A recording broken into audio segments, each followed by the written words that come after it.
19 apa namanya di kepertarungan kita dulu.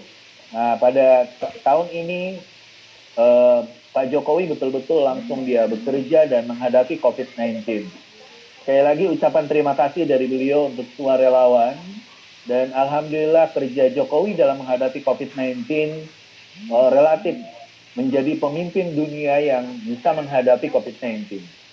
Yang pertama beliau mengatakan bahwa COVID-19 ini adalah sebuah situasi di mana semua orang tidak ada yang bisa memprediksi.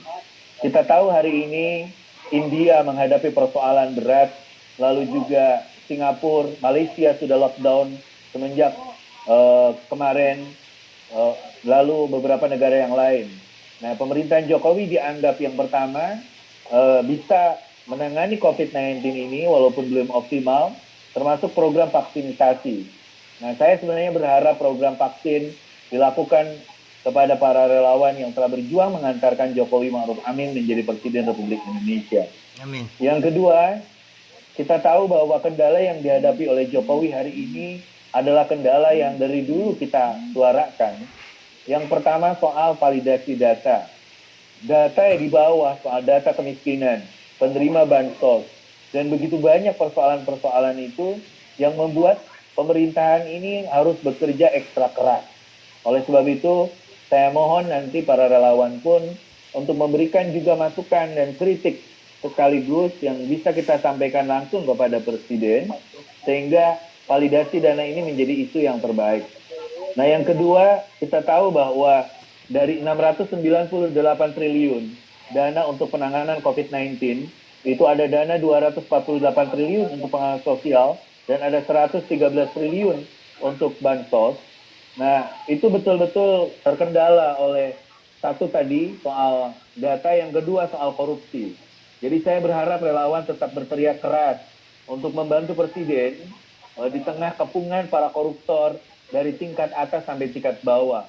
Sehingga korupsi tetap menjadi isu yang sangat seksis kita harus bicarakan karena itu menjadi musuh. Sepakat. Nah, yang terakhir saya rasa bahwa perjuangan kita untuk memenangkan Jokowi 2 periode ini adalah sebuah catatan emas yang perlu kita abadikan. Oleh sebab itu saya berharap semua relawan Gus Soleh untuk diingatkan untuk mengirimkan data dari relawannya, apa yang telah diperjuangkannya, wilayah mana dia bergerak, isu apa yang diusung, program apa yang diperjuangkan. Untuk lalu kita akan bikin buku. Kita akan bikin buku. Mantap ya. Siapapun relawan yang masuk memberikan data, kita akan bikin buku. Nah, nanti saya akan minta Presiden membuat kata pengantar dari buku tersebut, supaya yang paling tidak catatan itu kita ingatkan kembali bahwa kita memilih Jokowi karena memilih harapan Indonesia yang lebih baik. Sepakat, kita memilih Jokowi karena Jokowi bukan berasal dari elit politik, bukan berasal dari orang yang didukung oleh oligarki, termasuk juga oleh pengusaha-pengusaha hitam. Jokowi tidak punya masa lalu yang kelam. Jokowi adalah harapan kita bahwa orang sekelas Jokowi yang bisa berangkat dari rakyat biasa dari Solo bisa menjadi presiden. Artinya anak cucu kita pun mungkin suatu saat jadi pemimpin-pemimpin di Indonesia ini. Amin.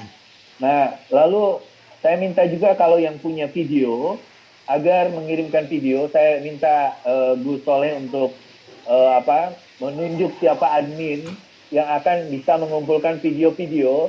Lalu kita akan kodifikasi video itu menjadi catatan-catatan perjuangan-perjuangan kita, sehingga itu bisa menjadi catatan yang bisa kita ajukan kepada Presiden di tengah, betul tadi, di tengah ada orang yang tiba-tiba dia bermain di tikungan, dia mengklaim kemenangan orang, dia pun menduduki jabatan, sampai di kita ada orang yang menjadi komisaris di 27 perusahaan sekaligus. Apa enggak gila? Wah, ya Allah. Di tengah kita orang-orang yang berjuang tidak mendapatkan apapun, ternyata ada orang yang tidak berjuang mendapatkan jabatan yang begitu banyak.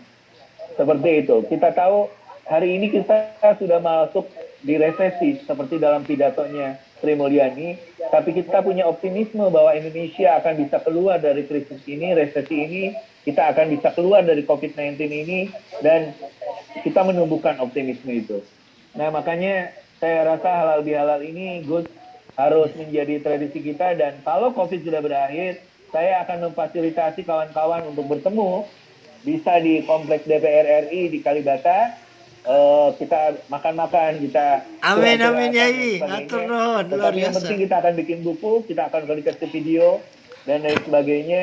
Termasuk juga kita ingin menumbuhkan kembali bahwa COVID ini belum berakhir.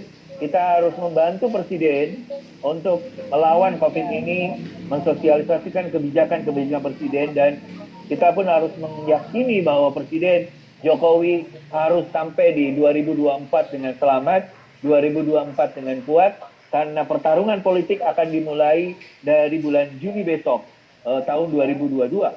2022 semuanya udah bertarung, Januari 2024 sudah pileg,